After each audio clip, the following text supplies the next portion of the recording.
Okay, moving on. A dreaded serial killer awaits execution following a 43-year-long wait on death row.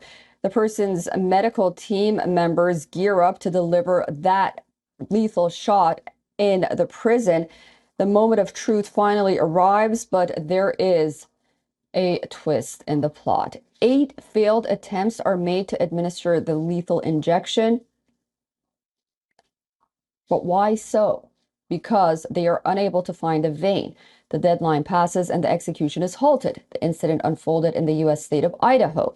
The state has now delayed the execution of serial killer Thomas Eugene Creech.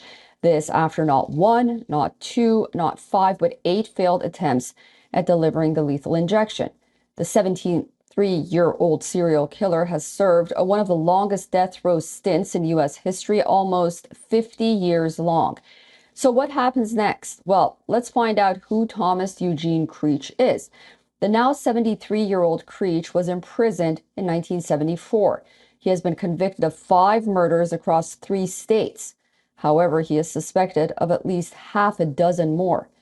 If court filings are to be believed, Creech has himself admitted to killing or having participated in the killing of at least 26 people.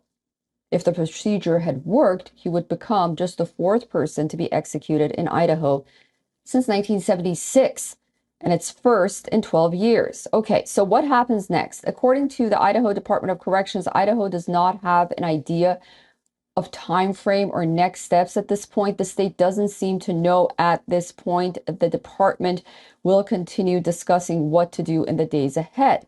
Creech's attorneys have reportedly filed a new motion.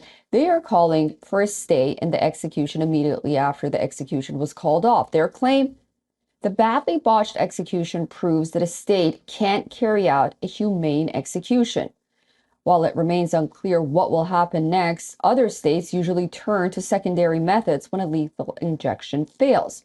Though the legality of those methods vary from state to state, one recent example is Alabama.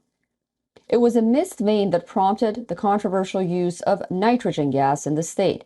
It was done for the first time in U.S. history in January, although there's no law allowing that method in the state of Idaho. However, as of last year, Idaho became one of the only 5 states to legalize firing squads as a method of execution. However, Idaho's Department of Correction does not have the facilities or physical capabilities of carrying out a firing squad. The most recent firing squad execution was in Utah back in 2010.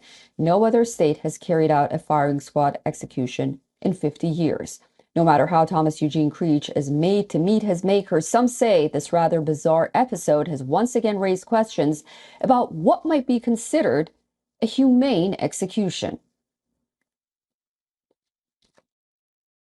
Any